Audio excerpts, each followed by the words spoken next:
Je suis Grégory Pouy et je vous présente Vlan, un podcast pour vous aider à être plus serein en comprenant, avec nuance, la complexité du monde et en inventant activement le monde à venir.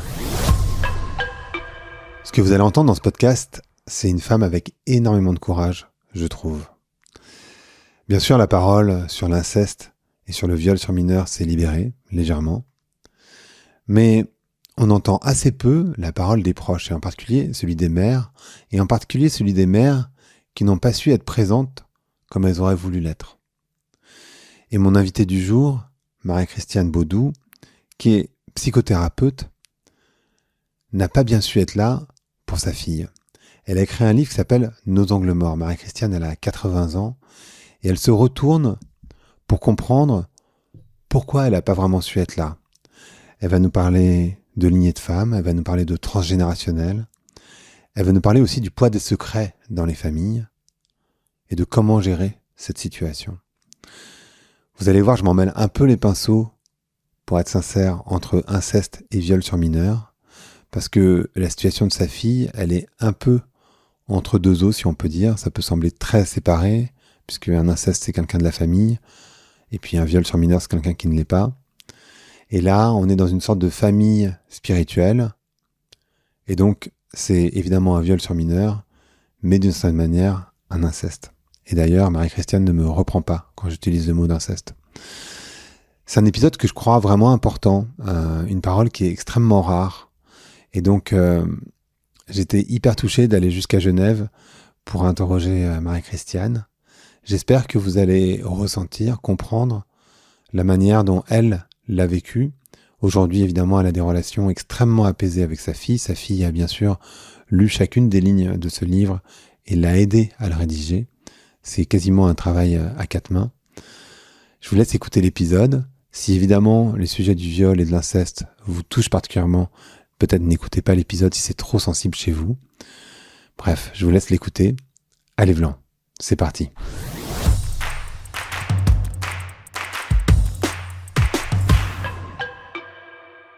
Donc bonjour à toutes, bonjour à tous. Bonjour Marie-Christiane. Bonjour Grégory. Comment ça va aujourd'hui ? Ça va bien. Bon, parfait. Vous avez appelé votre livre « Nos angles morts ». Et je vous laisse comprendre pourquoi vous avez appelé votre livre de cette manière. Alors à l'origine, j'avais appelé le livre « L'aveuglement ». Et c'était vraiment mon axe de réflexion. Comment est-ce que quand on croit détenir une vérité, en fait, cette vérité, elle est animée en arrière par notre contexte personnel. Et puis, progressivement, d'ailleurs, j'ai déjà écrit un livre qui s'appelait « Vision et autres vertus de l'œil ». Et j'ai une amie qui m'a dit « t'es un peu obsédée par la vision ». Et je me suis dit « bon, ok, c'est vu comme ça ». Et finalement, ça m'a amené à réfléchir sur le titre un peu plus et j'ai trouvé que les angles morts, ça dit bien ce qui se passe en fait en termes de ce qui nous anime ou qui anime ce qu'on croit être nos vérités et qui en fait est une projection de notre propre histoire. On va y revenir. En fait, la parole elle s'est un tout petit peu libérée sur l'inceste. Pas beaucoup, mais un petit peu, ça commence à venir. Mais la parole, elle est naturellement donnée aux victimes, ce qui est cohérent, évident, logique. Mais on entend très peu les parents, les personnes autour, en fait, qui ont su ou n'ont pas su être présentes. Je sais même pas, j'ai même pas en tête un ouvrage ou un document qui explique ce qui a pu se passer pour l'entourage. Est-ce que c'est parce que ces personnes-là ont honte et n'osent pas parler, ou est-ce que c'est peut-être parce qu'on leur donne pas la parole ?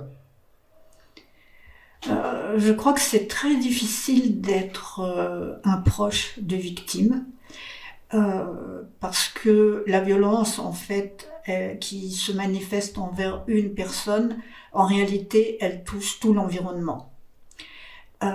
Et c'est vrai qu'il y a je connais pas non plus d'ouvrages écrits sur ce thème, et c'est ça qui m'a motivée pour exposer mon histoire, parce que bon, moi c'était pas très facile, mais j'ai trouvé ça hyper important et je souhaite que ça touche des personnes qui sont proches des victimes, parce que c'est très important pour les victimes, pour leur récupération. De libérer la parole. Oui. C'est quoi vos questionnements quand vous avez décidé d'écrire ce livre?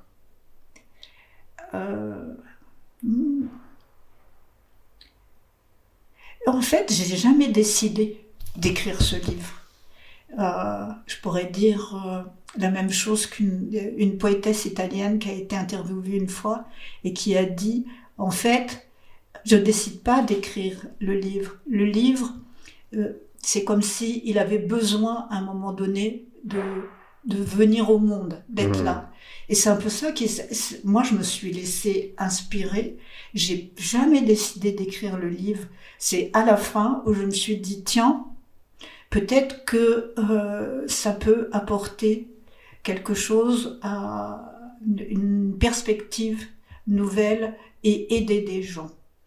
Et si vous n'avez pas écrit ça comme un livre à l'origine, vous l'avez écrit pourquoi? Pour vous, pour votre fille? Oui, pour moi d'abord, pour ma fille, parce que c'était très important pour moi de faire en sorte qu'elle puisse se sentir reconnue et qu'elle retrouve son intégrité, sa dignité. D'accord. Donc c'était ça l'enjeu pour vous. Oui. Et aujourd'hui, c'est quoi vos relations avec votre fille? Elles sont excellentes. Ouais. Oui. Ma fille, ce livre, elle m'a dit que ce livre l'avait réparé.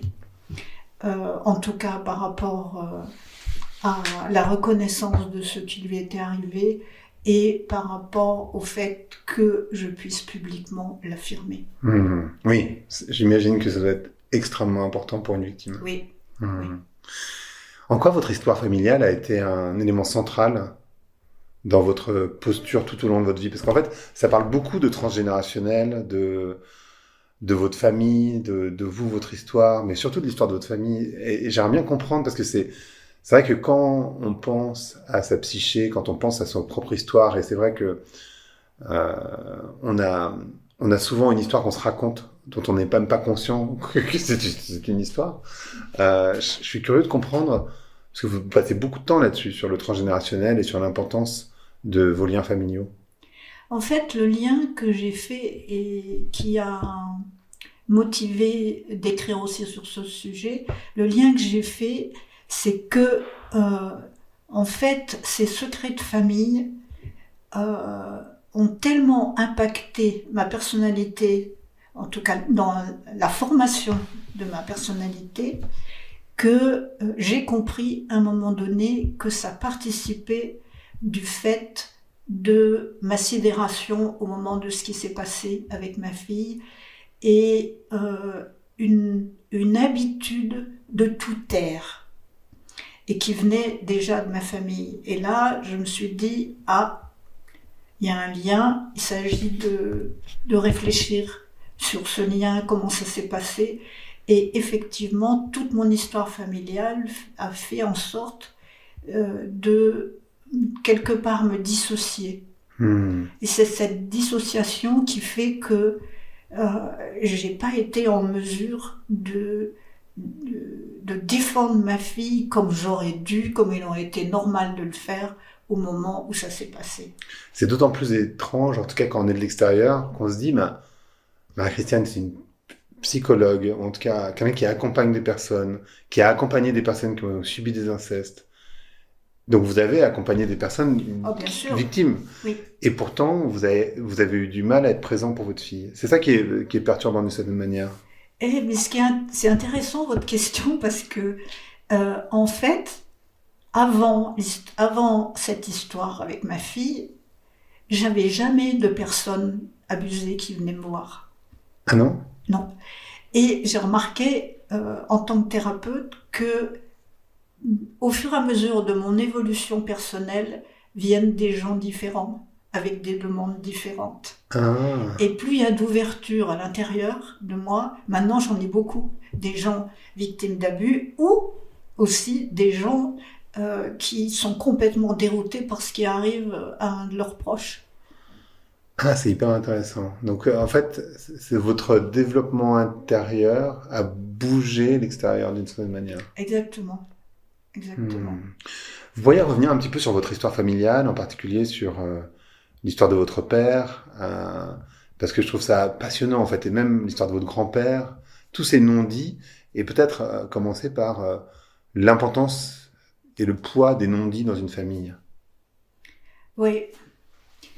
Euh, bon, ce que j'ai remarqué, et je crois dont je parle dans le livre, euh, c'est surtout ce que ressent un enfant sensible. J'ai parlé avec mes frères et sœurs, surtout avec une de mes sœurs qui n'a absolument pas du tout le même vécu.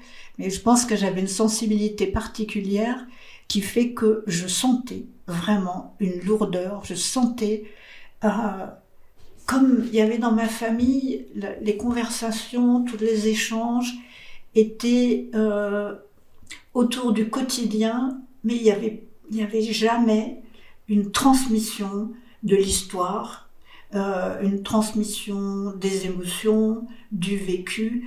Et, et pour moi, enfant, c'était comme un mystère auquel j'essayais de trouver une signification. Parce que c'est souvent ce qui se passe chez l'enfant. L'enfant ne comprend pas et s'invente une histoire. Et dans l'histoire que je me suis inventée, il y avait aussi que c'était de ma faute, mais je savais pas pourquoi.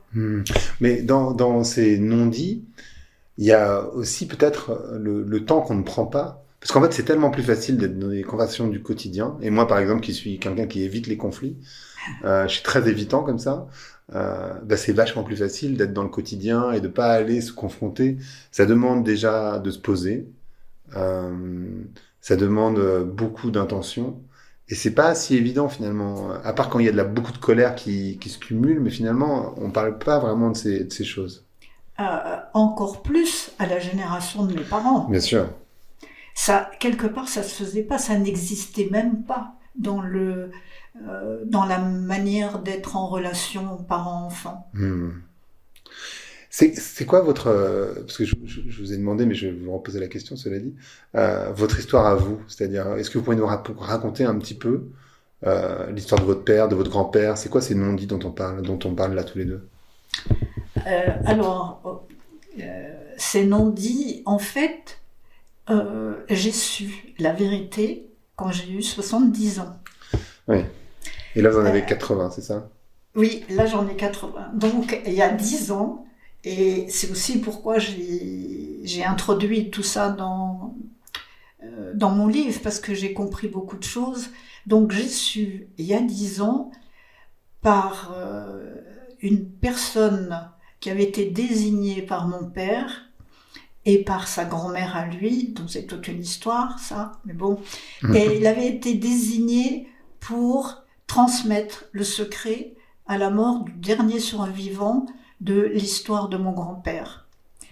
Parce que mon père, qui avait été résistant aussi, n'avait pas du tout envie que les résistants qui ont, entre guillemets, suicidé mon grand-père puissent être punis.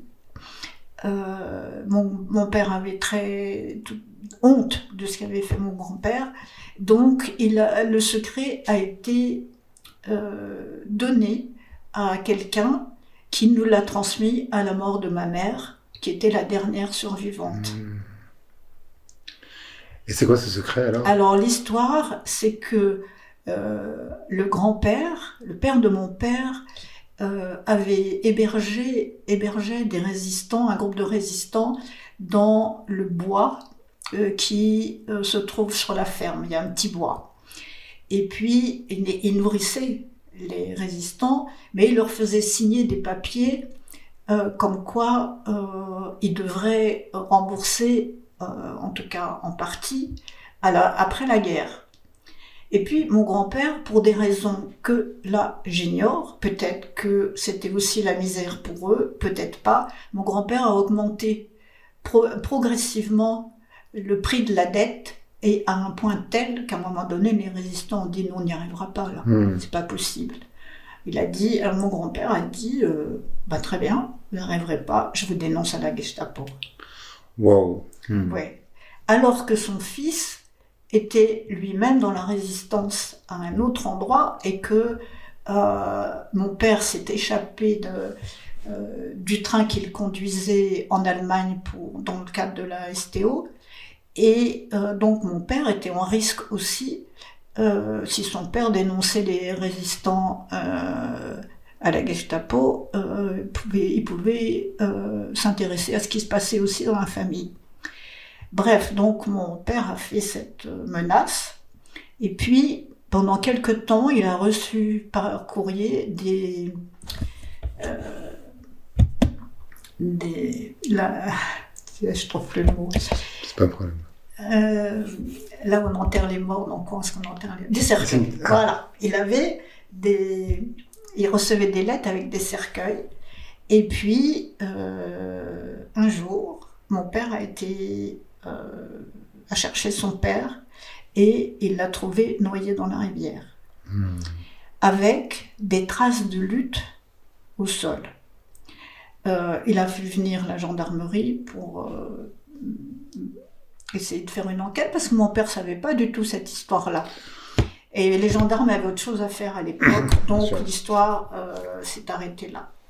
Et quelque temps après, à la fin de la guerre, la femme qui était le chef du groupe de résistants, mais qui n'a pas été impliquée dans ce meurtre, parce que c'est vraiment de ça dont il s'agit, cette femme a appelé mon père et lui a dit « Je crois qu'il faut que je te raconte l'histoire ». Et ils ont décidé ensemble que pour les générations qui venaient, c'était pas très bon les secrets, et qu'il fallait le dire à quelqu'un qui révélerait quand tout le monde serait mort. Wow. Voilà l'histoire. C'est fort. Hein. Oui. Et après, il y a le secret de votre père aussi, parce qu'il y a aussi un autre secret de mémoire avec une autre femme, si je me trompe pas. Non, c'est ma mère. Ah non, c'est votre mère. Les lettres.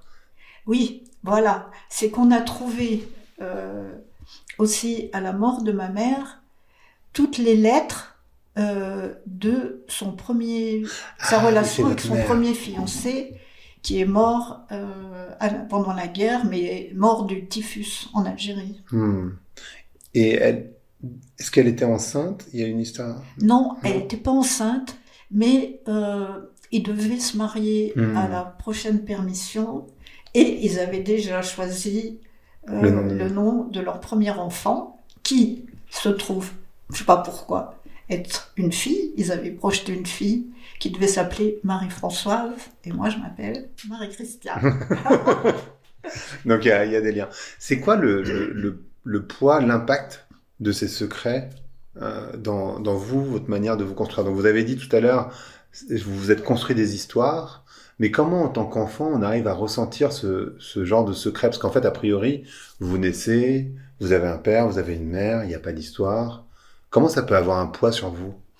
Alors le premier élément qui a eu un poids sur moi, et tout à fait de façon inconsciente, c'est l'histoire de ma mère.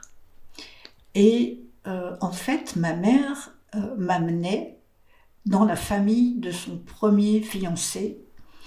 Je ne suis pas du tout sûre que mon père était au courant. Et moi, déjà, il y avait une drôle d'atmosphère dans cette famille. Et puis j'ai posé des questions. La réponse a été, il était aviateur, c'était un ami de la famille, et il est mort pendant la guerre.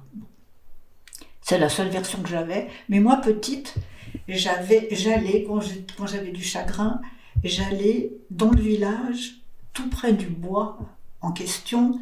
Il y a une tombe, et c'est la tombe du soldat inconnu, et moi j'allais me réfugier là.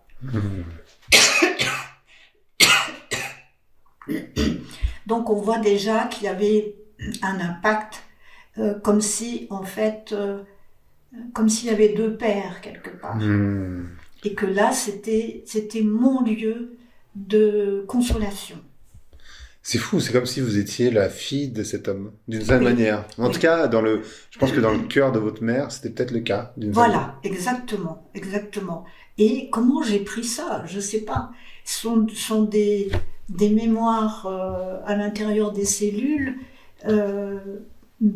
pas conscientes ou peu conscientes, et qui animent l'enfant.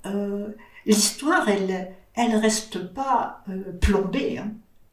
Non, c'est ça. En fait, elle se transmet. Elle se transmet. Sans qu'on puisse vraiment comprendre, mais elle se transmet. Oui. Vous parlez aussi de l'absence des pères dans votre livre. Je suis curieux de comprendre pourquoi vous dites ça et quelle est l'importance des pères, justement. Je parle de l'absence des pères, je parle de l'absence de mon père, qui n'est pas une vraie absence, qui est une absence de... qui est que il est dans son monde et qu'il y a peu de communication possible à ce moment-là. Le père, pour moi, il est aussi important que la mère. Il apporte autre chose, il apporte surtout le contact avec la réalité. Parce que la mère, elle porte l'enfant, elle le met au monde, elle le nourrit. Il y a un lien qui reste, quand ça se passe normalement, qui reste là, ou même, pourquoi les femmes ont une charge mentale plus grande? Parce que elle est complètement en contact avec le besoin de son enfant.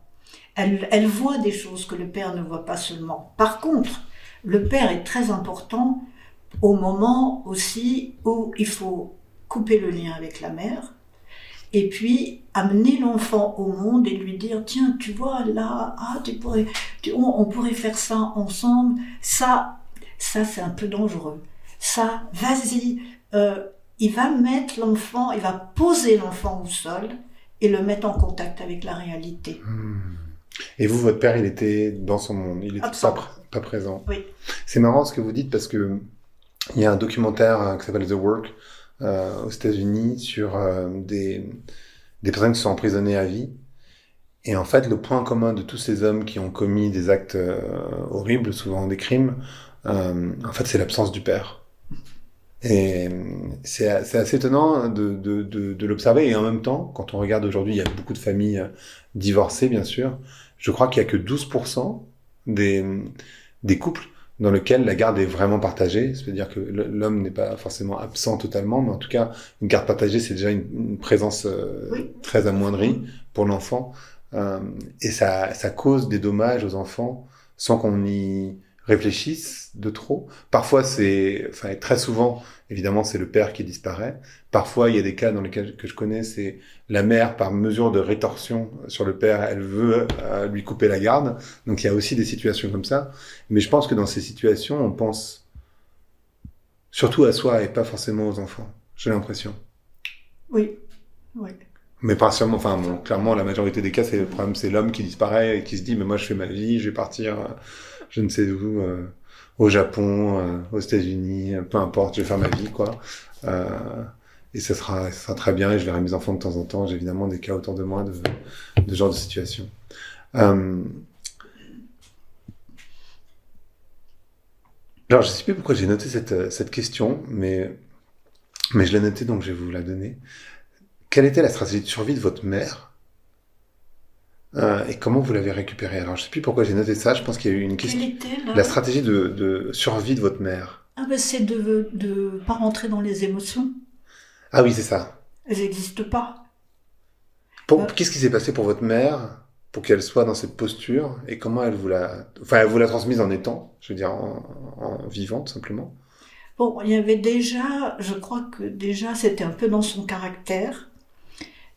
C'était aussi dans la tradition familiale, puisque dans les lettres, on a trouvé une lettre de ma grand-mère au moment du décès du fiancé de ma mère, qui disait à ma mère « Je suis désolée, comme je n'arrive pas à te transmettre tout ce que je ressens et à te consoler. » Donc ma grand-mère était déjà un peu comme ça. Et puis je pense que ma mère, elle a vécu le deuil de sa petite sœur qui s'est noyée à 2 ans dans la mare de la cour de la ferme. Et le même jour, le jour où elle a appris la mort de son fiancé, est décédé son grand-père auquel elle était très attachée. Et j'ai l'impression qu'elle a fermé quelque chose à l'intérieur pour se protéger, en fait, parce que c'était trop. Et avant qu'elle meure, on a eu une discussion qui m'a beaucoup réconfortée et où elle a dit, mon père, c'est moi qui lui ai annoncé la mort de mon père, et elle a dit, je peux pas pleurer. J'ai même pas pu pleurer pour la mort de ma mère. C'est figé en moi. Donc, effectivement, je crois que ça a été son mode de survie, en fait. Et vous l'avez récupéré d'une certaine manière? Oui. Moi, j'ai été coupée de mes émotions longtemps. Comment vous avez fait pour vous reconnecter à vos émotions, justement? Ça a été progressif parce que, je suis thérapeute, mais j'ai fait des années de travail sur moi. Et heureusement pour mes patients et pour moi. Et petit à petit, j'ai récupéré cette partie-là et j'en suis contente parce que la vie a plus de couleurs, mais j'étais très fermée à mes émotions. Ouais. C'est intéressant ce que vous... En fait, je me disais, j'observe aussi autour de moi comment des enfants peuvent récupérer les peurs des parents, la manière de fonctionner des parents. Et là, ce que vous dites, c'est par exemple, votre mère était fermée à ses émotions. Et du coup, vous par capillarité, ou je sais pas par quel processus d'éducation, vous êtes aussi fermé de vos émotions.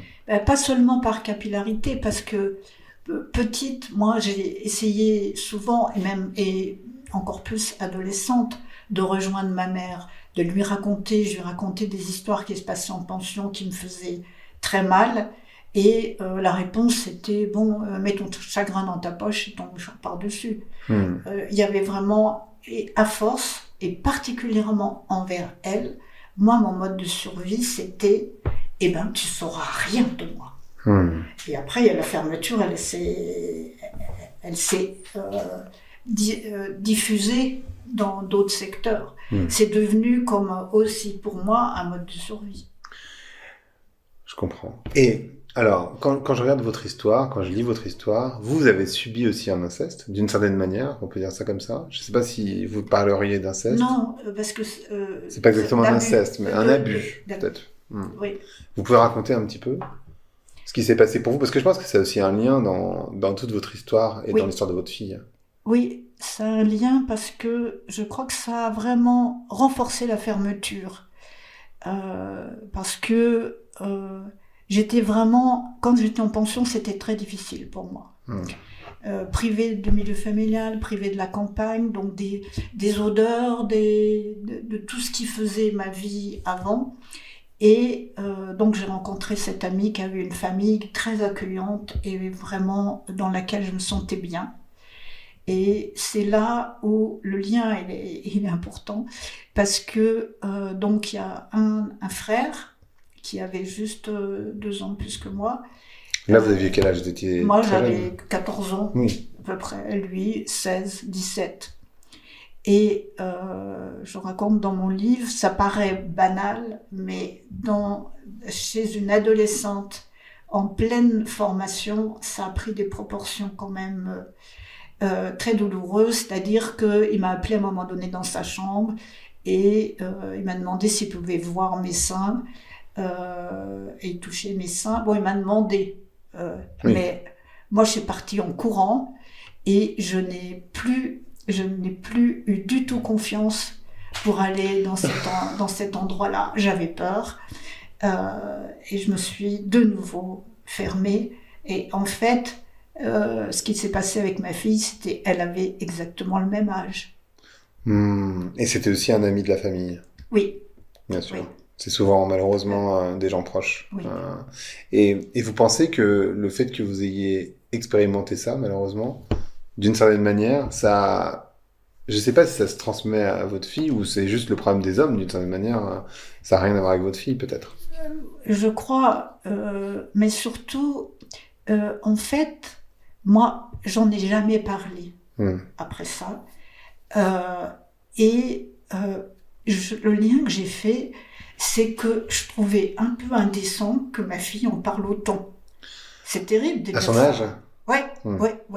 Du moment que moi, j'avais jamais rien dit à personne, elle a pas du tout le même tempérament que moi, puis elle essayait de se défendre, et c'était bien d'ailleurs. Mais bien Mais sûr. pour moi, c'était un peu comme, ça se fait pas. Parce que elle n'a pas hérité de la construction de votre mère et de votre Non. construction de rien dire. Non. Et de fermer aux émotions. Elle a... Ah non. Ça, c'est une réussite. Oui.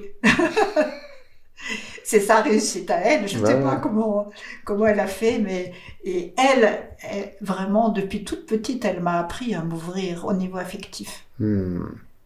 Et alors, on n'en a pas parlé, mais vous êtes une femme assez exceptionnelle, en tout cas moi je trouve, pour plusieurs raisons. La première, c'est que vous avez étudié à Boston il y a 50 ans, enfin même plus, 55 ans, ce qui pour une femme à l'époque, c'est quand même extrêmement rare, je pense. Il n'y a même pas le droit de vote des femmes. Si, peut-être il y a 50 ans quand même, il y a le droit de vote des femmes en France. Vous avez aussi, et ça va être intéressant d'en parler, fait des expériences psychédéliques à l'époque. Vous en parlez dans le livre. Chamanique, pas psychédélique. Ah, c'est pas exactement la même chose. C'est vrai. Non, il n'y a pas de substance. Il n'y a pas de substance. Donc vous n'avez pas fait ayahuasca, etc. Non. Donc c'était quoi? Des tambours? Oui, c'était la transe par le tambour. D'accord. Oui, d'origine brésilienne. Ouais. Qu'est-ce qui vous a attiré dans ces processus? Alors, moi donc j'avais une éducation catholique que je trouvais fade, trop systématique depuis très tôt, parce que je me souviens où j'ai dû faire la confirmation, ce qu'on appelait confirmation, je devais avoir 12 ans. Et puis à partir de cet âge-là, j'ai dit à mes parents, moi je vais plus à la messe le dimanche, j'ai pas envie. Et ça ne me convenait pas. Alors quand c'est mon ex-mari qui m'a introduite dans cette expérience d'Umbanda brésilien, j'ai trouvé que c'était vivant, que c'était en contact avec la nature, c'était en contact avec vraiment des sensations que j'avais depuis petite. Et ma première expérience de transe, moi je voulais pas, hein. J'étais un peu rationnelle, je voulais pas.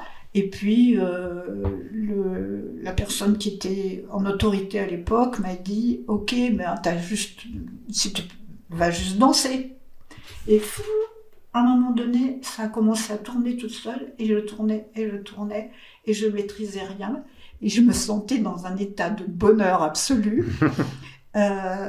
Et ça a commencé comme ça, et je me suis dit, waouh, là, il y a une possibilité de rejoindre ce que, depuis toute petite, je sens, mais que j'avais aucune possibilité, dans le milieu dans lequel je vivais, d'expérimenter ce ressenti. Il était très enfoui.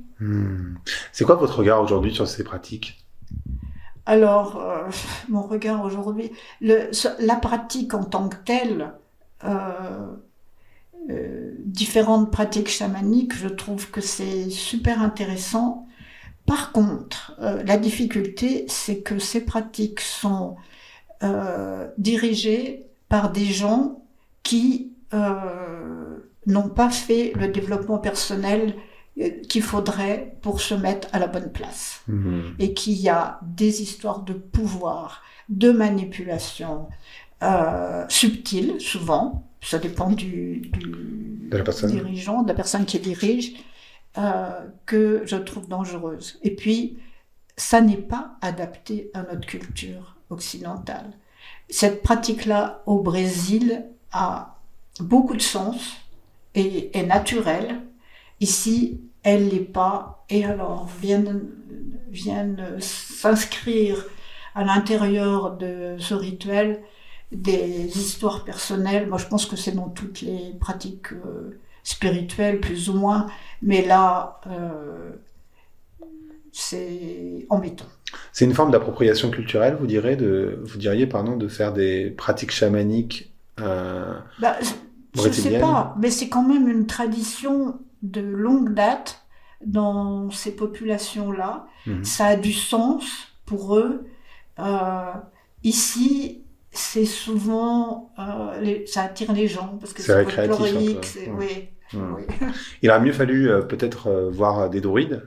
Je ne sais pas ce qui est plus connecté à notre culture.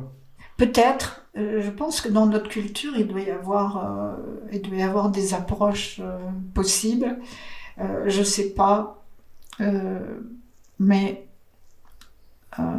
et je sais qu'il y a beaucoup d'Occidentaux qui vont au Pérou, au Brésil, dans tous ces pays, aussi du côté de la Russie,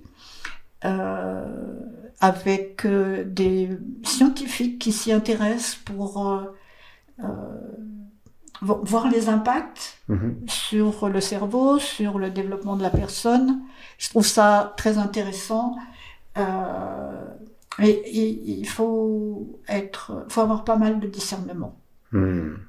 Et surtout, enfin, j'en parle parce que votre maître spirituel, vous l'appelez comme ça dans le livre en tout cas, il a eu un rôle fondamental dans l'expérience de votre fille, ou en tout cas la manière dont vous avez géré la situation de votre fille. Il n'a pas du tout assumé son rôle, il n'a pas du tout défendu. Au contraire, il a plutôt dit que c'était une enfant qui avait des problèmes psychologiques. Dans la culture brésilienne, la place de la femme à qui arrive quelque chose comme ça, elle va pas en faire toute une affaire. C'est fou parce qu'en fait, je crois qu'il dit que c'est à l'enfant, donc à votre fille, de gérer la... Elle doit s'expliquer avec l'agresseur. L'agresseur, voilà. Oui. Ce qui est fou, parce que c'est une fille de 14 ans, enfin, je veux dire, ça n'a aucun sens. Et un adulte... Oui, c'est ça, on peut pas mettre en parallèle, et pourtant, c'est ce qu'il fait. Oui. Comment vous... je vais lire une phrase qui est dans votre... une phrase, un plus qu'une phrase, mais qui est dans votre livre. Et après, je vais vous demander comment vous avez réagi au moment où votre fille vous a annoncé, en fait, vous a dit ce qui s'était passé. Ce qui est génial qu'elle vous l'ait dit d'ailleurs, parce que souvent c'est tu, comme vous l'avez fait par ailleurs à cette époque. Enfin, à votre époque.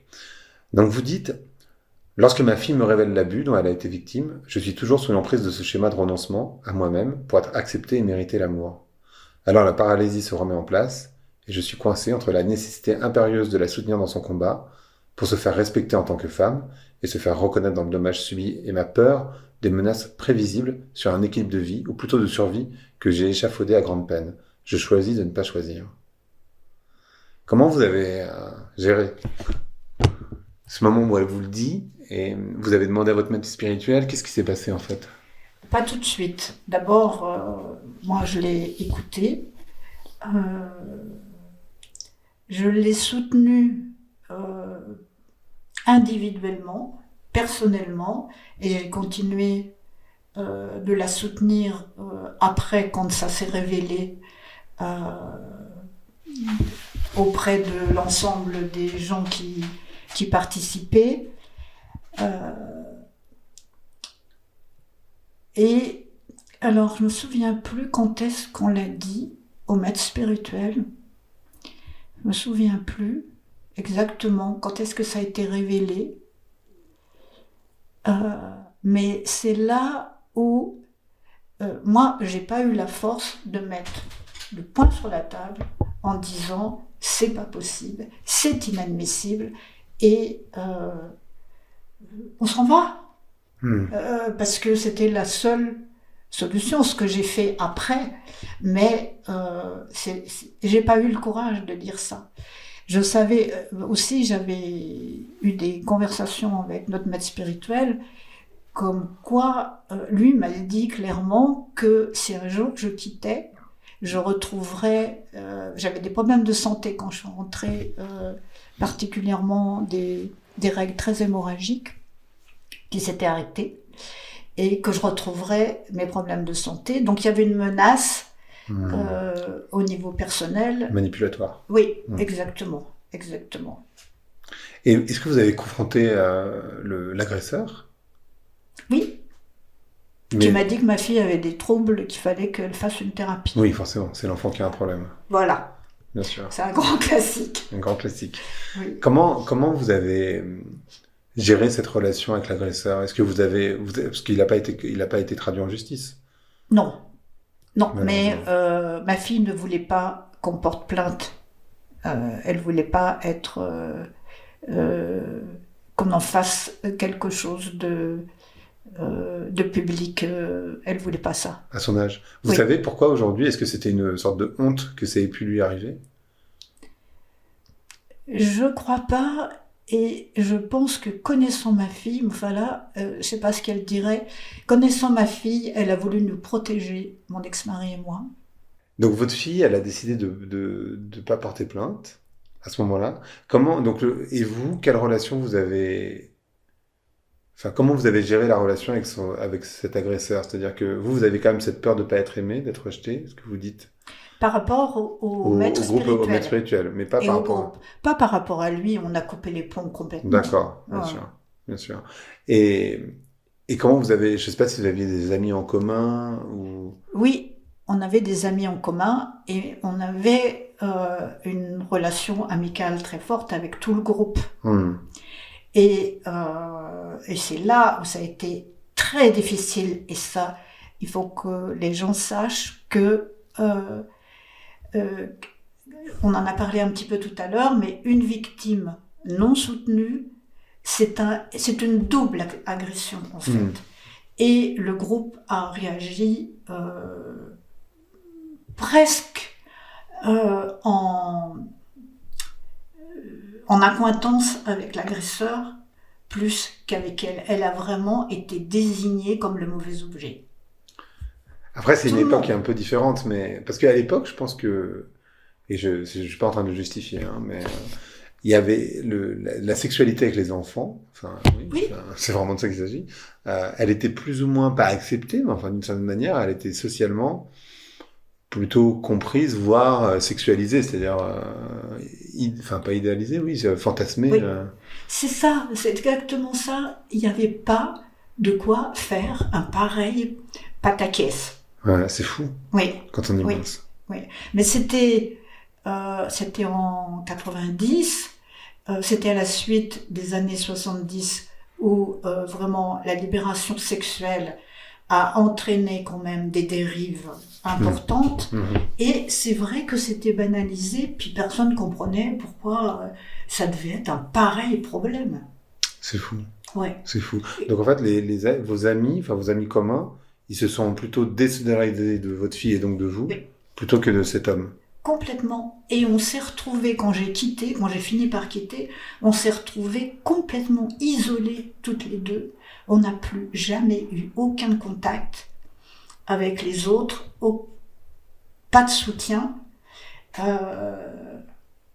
Et c'est encore le cas aujourd'hui, c'est-à-dire que vous avez jamais. Bah, maintenant, c'est moi qui ne veux plus. Hein. Oui, non, j'imagine. Bon. J'imagine. Mais ils ont fait amende honorable entre-temps? Non. Jamais. Non. C'est fou, quand même. Donc c'est leur secret à eux maintenant. Voilà. Ils le portent. Voilà. Bon. C'est leur problème. Voilà. D'une certaine manière. Voilà, vous avez sorti ça. Je ne sais pas si ils liront un jour mon livre et comment ils vont réagir. Je sais pas. Voilà. Je sais pas. Je voudrais parler du corps, parce qu'en fait, vous parlez de votre corps, de la manière dont vous vous êtes reconnecté au corps, qui est aussi une excellente manière de se reconnecter à ses émotions, évidemment, qui est un truc qui est extrêmement difficile à faire. Vous voyez, même ma gorge se noue pour moi. Pardon. Comment votre corps il a réagi à ce moment-là? Comment vous êtes connecté à votre corps et comment vous avez pu vous reconnecter à votre corps au fur et à mesure? Bon, ça aussi, ça a été un long travail où j'ai suivi plusieurs enseignements différents, plusieurs formations, notamment la mémoire cellulaire qui m'a passionnée parce que je le vois encore dans mon travail. Il y a énormément de choses qui sont inscrites dans le corps et qu'on ne retrouve pas avec simplement la raison ou la psyché, et qu'on peut... C'est impressionnant comment des événements qui se sont passés in utero, ou juste à la naissance, ou dans la première année, sont inscrits dans le corps, la mémoire est vive. Et si on arrive à le toucher, alors là, les problèmes qui se sont greffés dessus disparaissent. Et bon, donc j'ai fait cette formation mémoire cellulaire qui m'a beaucoup ouvert à ce niveau-là. Et ce dont je parle aussi dans le livre, c'est comment rester avec ce qui est. Par exemple, si j'ai, là, en ce moment, j'ai des vertiges. Il y a plusieurs moyens de le soigner. C'est important de savoir la cause, de s'en occuper, mais ma façon, ce que j'ai développé avec les années et qui m'a énormément enrichi, c'est rester avec, rester là. Je vais pas chercher midi à 14h, d'où ça vient, de faire des suppositions, y compris ce qui est très actuel, c'est que si tu as une maladie, tu as fait quoi pour avoir cette maladie, ou tu fais quoi de travers. Non, je reste avec ce qui est là, et ça a un pouvoir de transformation qui m'étonne moi-même. Donc vous êtes plutôt que de chercher les causes et les effets, etc., juste accepter. Être avec, être dedans. Et c'est pas une résignation ou une acceptation passive, c'est un accompagnement, en fait, c'est un accueil. Alors, pour vous qui étiez coupé de vos émotions, j'imagine que se reconnecter au corps, ça a été tout un processus, parce qu'en fait, déjà être connecté à ses émotions, donc c'est juste être connecté à sa tête, c'est déjà suffisamment difficile, parce que pour vous c'était en tout cas très compliqué. Mais alors, de se connecter au corps, quel a été le processus? Donc vous avez fait cette formation, mais une formation c'est encore dans la tête, nécessairement. Oui. C'est une question intéressante, parce que j'ai beaucoup de mal à me souvenir de tout le processus.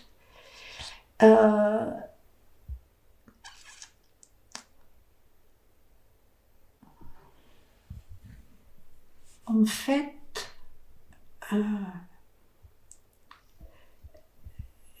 j'ai une conviction depuis très longtemps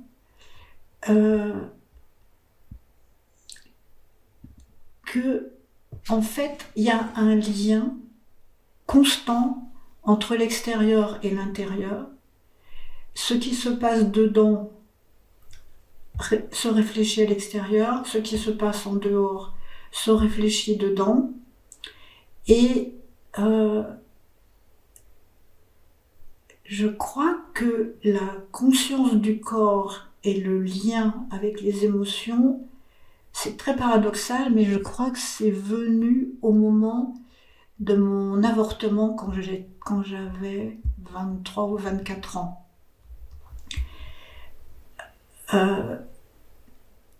Il y a quelque chose qui s'est ouvert en matière de lien entre le corps et les émotions.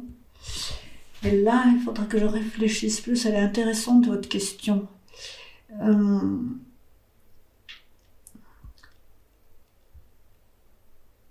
Et je me souviens que, j'en parle je crois à la fin du livre, que quand j'enseignais l'éducation spécialisée au Collège du Vieux-Montréal, j'avais dit aux étudiants, ok, si vous voulez savoir et comprendre ce qui se passe chez des personnes qui ont des troubles psychiques, on va commencer par voir comment nous, on est fou à l'intérieur, pour pouvoir comprendre comment quelqu'un est fou à l'extérieur.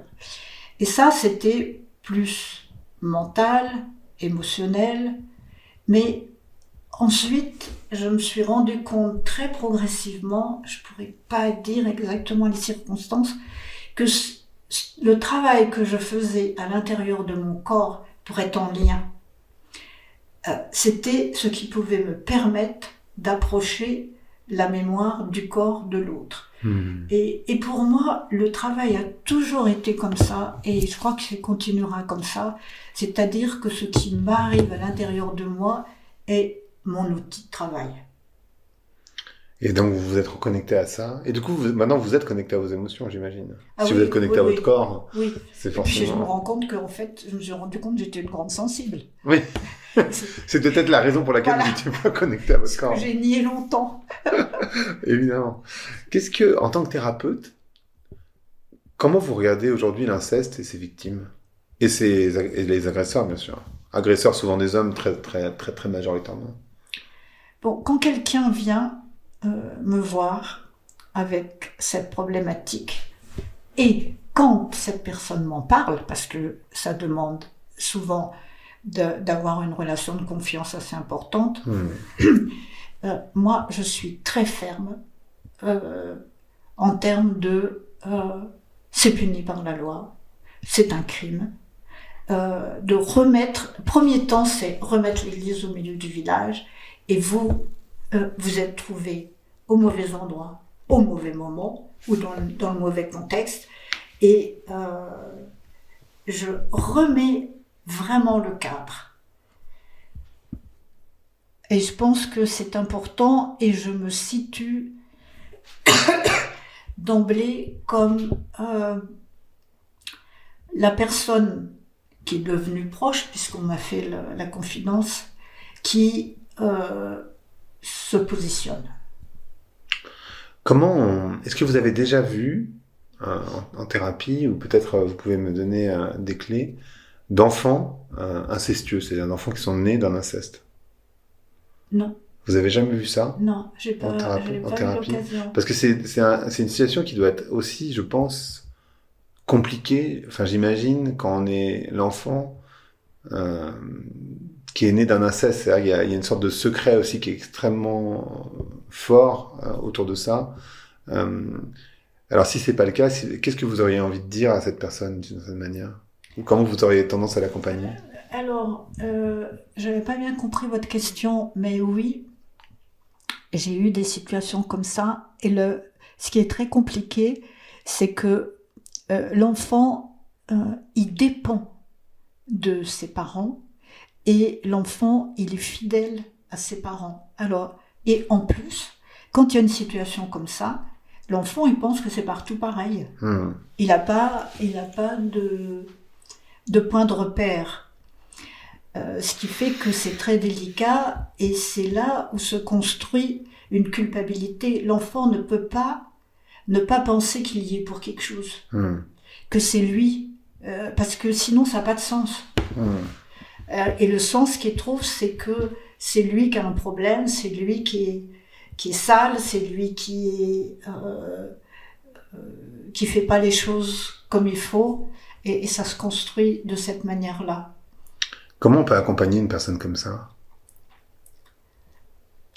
Il n'y a rien qui est perdu, hein. C'est un long travail. Progressivement, la première étape, c'est d'arriver à vraiment accepter et réaliser que sa famille est toxique, que sa famille, qu'il y a quelque chose qui n'est pas normal, et que c'est pas, que ça n'a rien à voir avec le contexte relationnel normal. Alors cette étape-là, elle est très difficile, mais elle se fait progressivement, et après, moi, j'invite à se mettre du côté de l'enfant, que la personne adulte qui a subi ça, se mette du côté de l'enfant et fasse en fait un peu ce qui n'a pas pu être fait. Et je vais aider dans ce sens-là.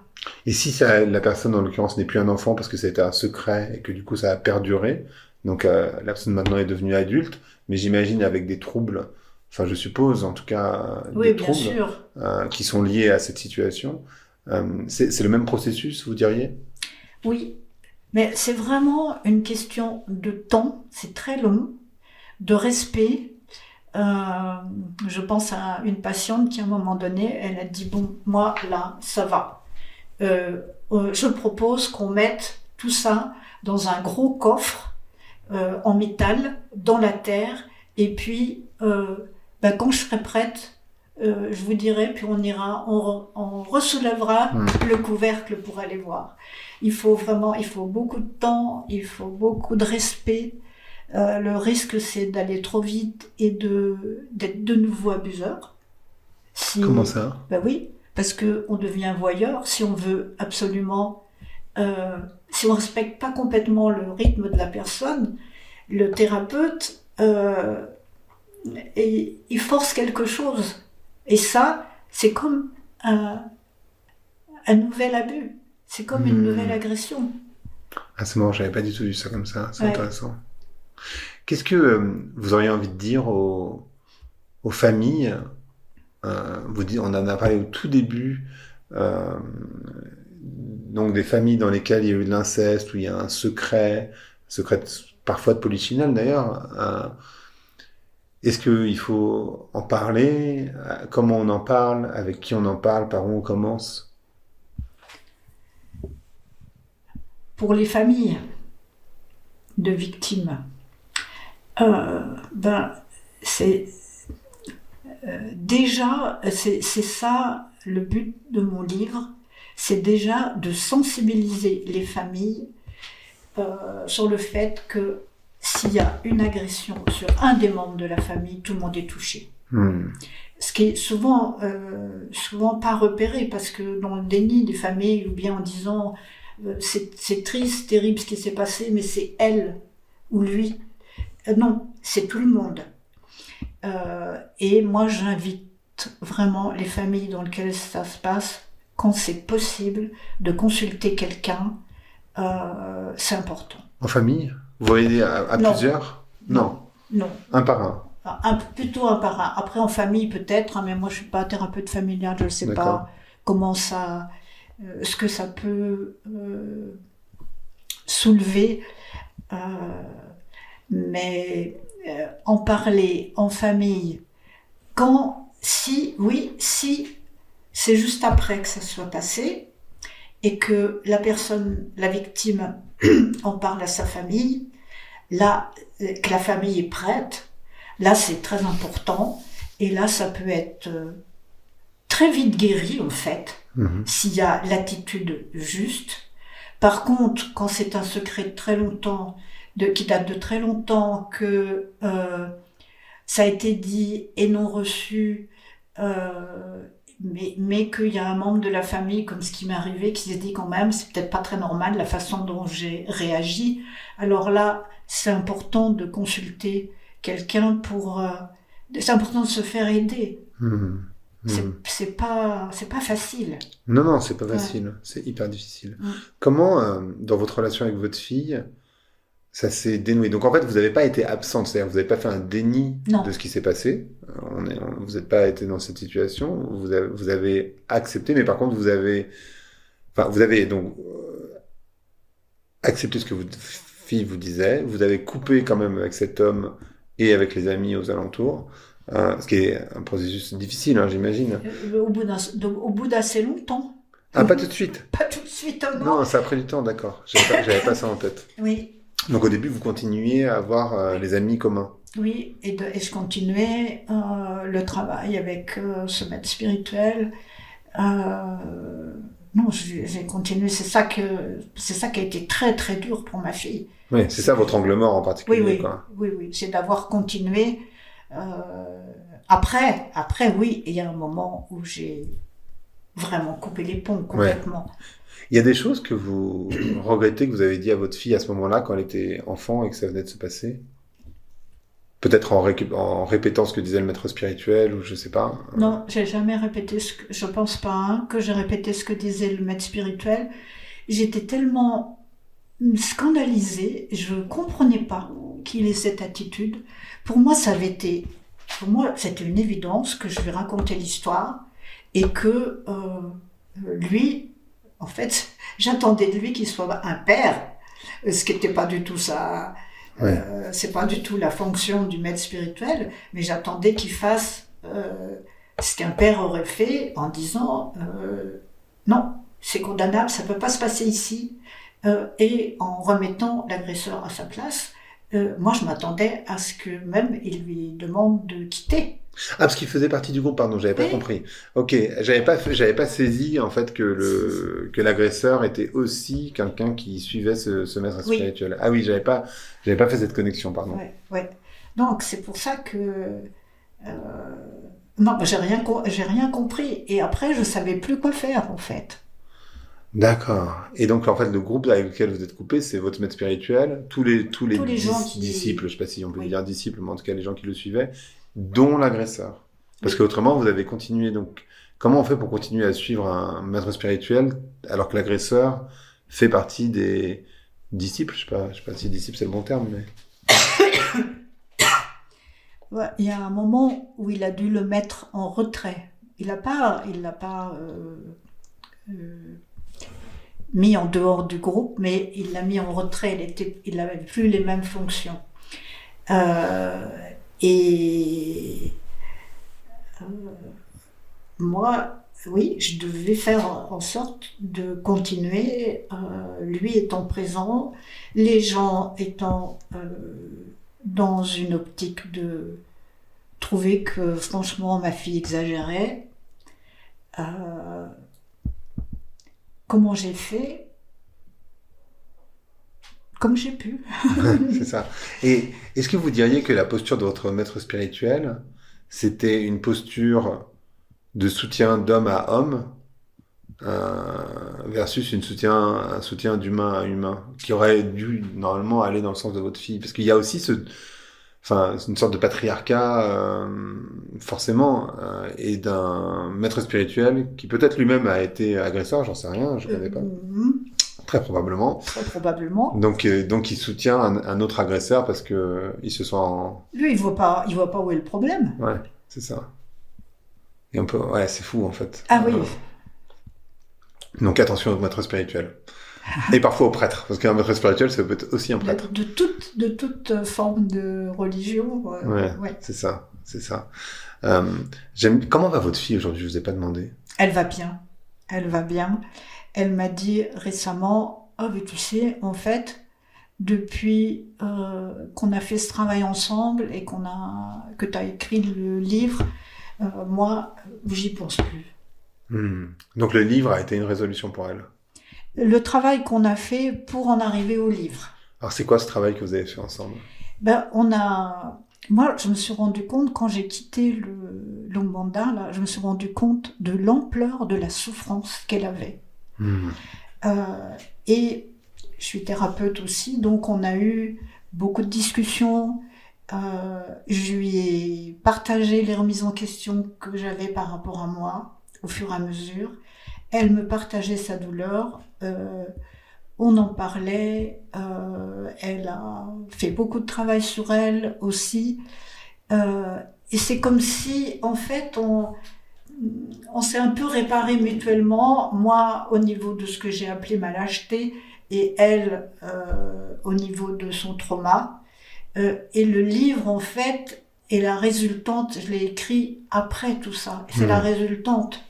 C'est pas le livre qui a fait le travail, c'est tout l'ensemble. Tout ce qui s'est passé en amont. Oui. Et le travail que vous avez fait, donc c'est avec... Enfin, c'est plus technique, entre guillemets, comme question, mais vous l'avez fait avec un thérapeute, j'imagine? Non, on l'a fait toutes les deux. Toutes les deux, ensemble? Oui. Mais c'est vous qui avez initié la conversation? Comment ça se passe dans ce genre de situation de manière plus basique? Au départ, ça commençait par des disputes, je dois dire. Parce que elle m'accusait de ne pas l'avoir soutenue, d'être dans mon monde, de pas être là, présente avec elle, etc. Bon, elle avait différentes accusations, mais qu'au début, je prenais très mal. Parce que pour moi, je l'avais soutenue. Et c'est progressivement que j'ai arrêté de me défendre et je me suis dit, bon, ok, en fait, qu'est-ce qui s'est passé pour toi? Et ce qui a été déterminant, c'est le moment où je me suis excusée. Parce que là, j'ai dit, ouais, vraiment, Et je n'ai pas été à la hauteur. Mmh. Et je suis désolée. Et pour moi, c'était une prise de conscience, pas seulement mentale, c'était tout mon être qui disait non mais au secours, vraiment, entends-la, c'est très juste ce qu'elle dit. Là, ça a commencé à être plus juste entre nous deux, et on a commencé à pouvoir être vraiment sincères l'une avec l'autre, avec différentes étapes. Mais du coup, oui, j'imagine que... En fait, c'est un processus d'écoute active, c'est-à-dire que vous avez décidé de sortir de votre propre narratif Oui. pour écouter et accueillir son narratif à Oui, elle. oui. Et même à des moments donnés de lui dire, presque comme si j'étais en position méta ou en position thérapeute, qu'est-ce que tu aurais à dire à ta mère là? Ouais, bah ouais, j'imagine. Ben oui, oui. J'imagine. Parce que là, je comprenais complètement ce qui se passait. Et est-ce que vous pensez que... Parce que pour les personnes qui nous écoutent, j'imagine qu'il y a des situations dans lesquelles vous n'avez plus l'occasion de confronter les personnes, l'entourage qui a tu ou qui a pas su être présent à ce moment-là. Est-ce qu'on peut réparer d'une certaine manière une personne qui était victime d'un inceste sans que l'entourage puisse s'excuser et reconnaître? Du moment qu'il y a une ou deux personnes qui reconnaissent, c'est bon. Même si c'est des gens qui n'étaient pas présents, entre guillemets. Même si c'est des gens qui n'étaient pas présents, peuvent dire, écoute, j'étais pas là, mais je te fais complètement confiance et je te crois. Ça fait du bien. Bien sûr, oui. Ça a raison. Mais moi, j'ai eu des feedbacks de personnes, justement, qui m'ont dit « Ah, on n'était pas là quand ça s'est passé. » Ben, il n'y a personne qui est jamais là quand il y a un agresseur. Oui, par Si on définition. prend une victime, il ne le fait pas publiquement. Oui, ça peut arriver, mais enfin... Oui. Malheureusement, Oui. c'est des cas plus rares. Mais ça peut arriver. Effectivement, il n'y a jamais personne qui est là. Oui, mais est-ce qu'elle exagère pas? Enfin, vous voyez, Oui. Et un enfant, il exagère jamais vraiment. Enfin, ça peut arriver, il y a des cas, mais c'est quand même pas la grande majorité. C'est très particulier. C'est ça, c'est très particulier. C'est pas la majorité. Très majoritairement, les victimes. En fait, la majorité d'ailleurs, je pense que les victimes ne disent rien parce qu'elles ont honte. Mais oui. Et après, du coup, quand elles le disent, on doit pouvoir les croire et les soutenir. Oui.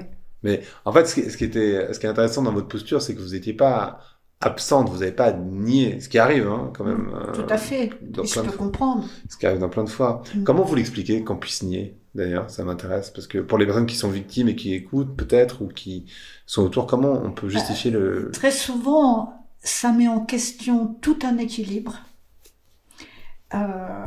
que les proches ont construit petit à petit pour la plupart du temps survivre et non pas vivre. Pour moi, c'est une différence importante. Et le fait que quelqu'un menace cet équilibre fait que c'est pas possible. C'est pas possible.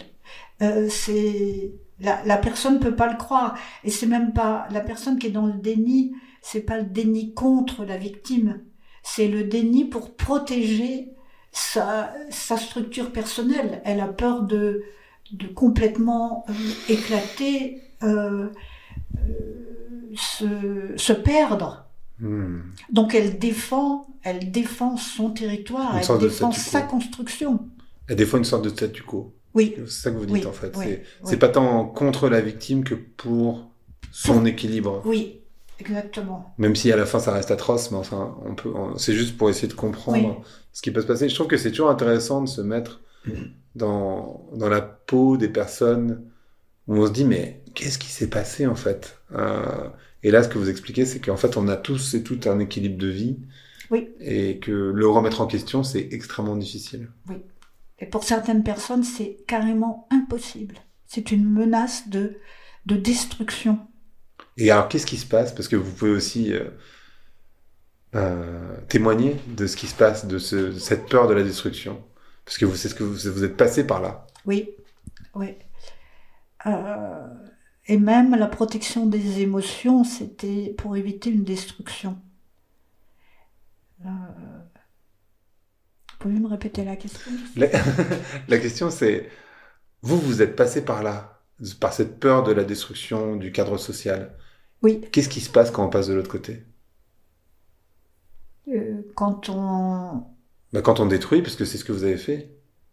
Vous aviez peur de la destruction de votre groupe d'amis, à votre relation à votre maître spirituel, Oui, et vous êtes passé de l'autre côté, puisque vous l'avez oui, fait. eh ben, il s'est rien passé de catastrophique, au contraire.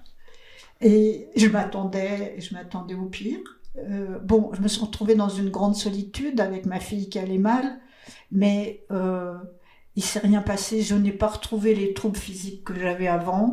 Euh, je me suis reconstruite différemment, mieux. J'ai trouvé des amis plus loyaux que ce que j'avais à l'époque. J'ai continué mon travail de thérapeute et approfondi.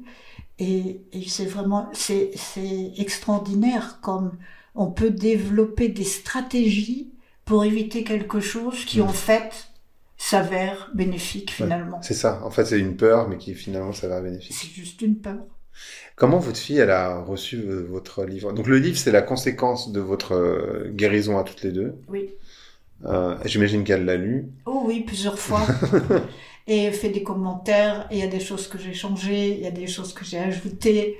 Je l'ai fait vraiment tout le temps en accord avec elle. Donc votre livre, c'est pas votre histoire à vous, avec votre perspective, c'est votre histoire à toutes les deux, avec vos deux perspectives, d'une certaine manière. Enfin, même si c'est vous qui écrivez. C'est quand même mon histoire à moi, mais je lui ai laissé sa place. C'est ça. Oui. Ça, c'est hyper important. Je pense pour les personnes qui écoutent et qui, Oui. et même, enfin, dans le cadre de votre livre, parce que bon, les personnes qui écoutent, c'est une chose, mais vous, dans votre travail, quelle place ça prend pour vous, l'existence de ce livre? C'est-à-dire que dans votre, alors, il y a bien sûr ce que vous transmettez, mais même dans votre travail à vous et dans la paix intérieure et dans la paix avec votre fille, quelle place ça prend? Alors, ça, vous avez prononcé le bon mot, je crois. Moi, je me sens en paix. Ma fille se sent en paix. Et pour moi, ce livre, il est important. C'est pour moi, la paix, c'est quelque chose de vital. Ça m'a pris des années pour y arriver.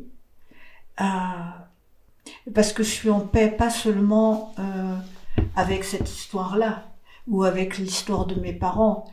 C'est une paix, bien sûr, il continue de m'arriver plein de trucs qui peuvent un jour m'énerver, le lendemain m'attrister ou je sais pas.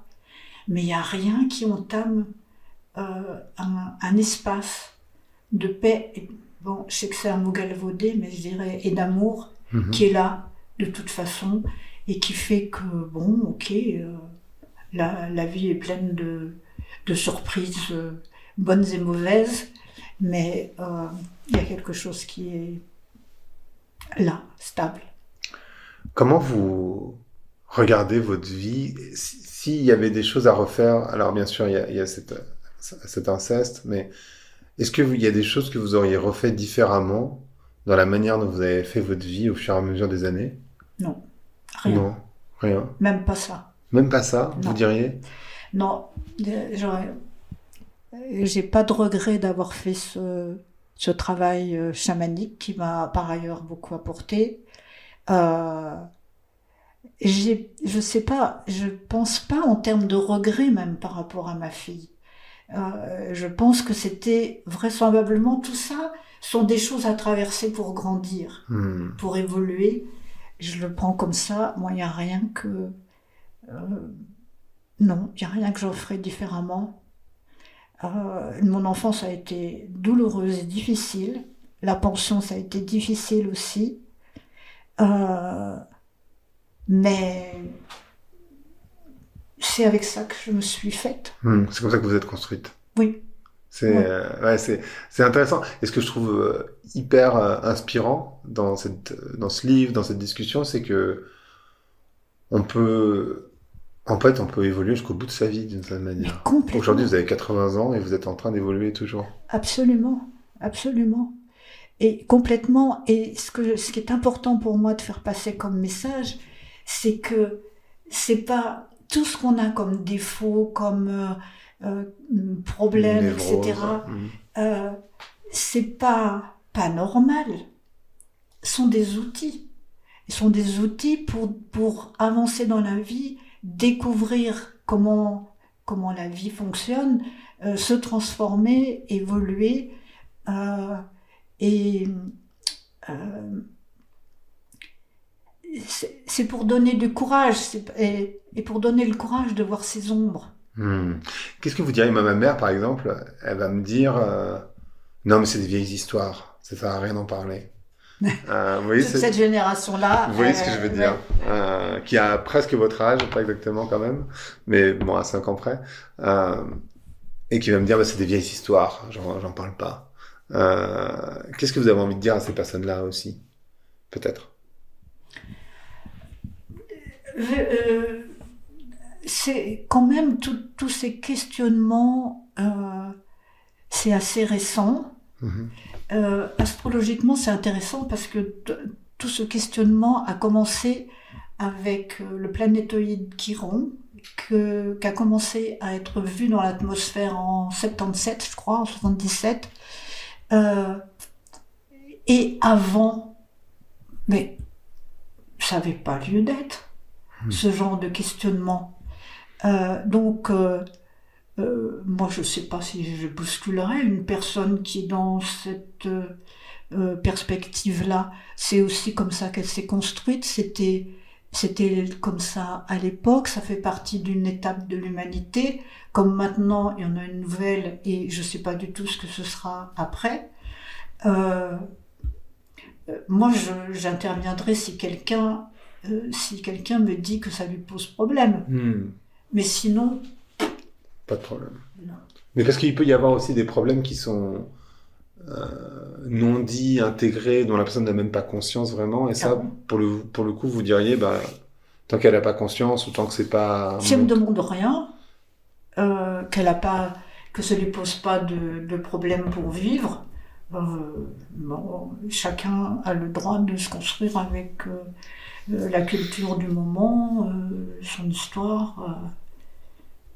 Je comprends, je Mm. comprends. Merci beaucoup pour cette discussion. Merci pour tout. La podcast s'appelle Vlan, donc j'aimerais savoir à quoi vous voulez ouvrir ou claquer la porte. Euh, je voudrais ouvrir la porte sur euh, que, en termes, nous occidentaux, soyons capables et ayons envie de nous ouvrir à nos ombres. Parce qu'on en a peur encore, et c'est dommage. Hmm. Donc très jungien dans l'approche. Peut-être, Bah c'est Jung les ombres, non? oui. Si je me trompe pas trop. Oui, Donc s'ouvrir à ses ombres. oui. Et comment on fait ça? Euh, En acceptant que, en tant qu'être humain, euh, c'est normal d'avoir des défauts parce que sinon on n'évoluerait pas. Hmm. Donc c'est pas une pathologie dramatique. Il n'y a pas de quoi avoir honte ou s'en cacher. C'est très important. C'est la différence avec les animaux. C'est que nous, on a des défauts, mais nous, on a un devoir d'évolution. Hmm. Hmm. Voilà à quoi j'ouvrirai la porte. Parfait. Merci beaucoup. Merci d'avoir écouté Vlan. Si vous avez aimé l'émission, vous pouvez le dire avec des étoiles, 5 de préférence sur iTunes, et le partager avec vos amis ou vos collègues. Je suis Grégory Pouy, vous pouvez me retrouver sur Twitter et LinkedIn sous le pseudo Greg from Paris. N'hésitez pas à me remonter vos remarques, vos questions, mais aussi les invités que vous aimeriez entendre.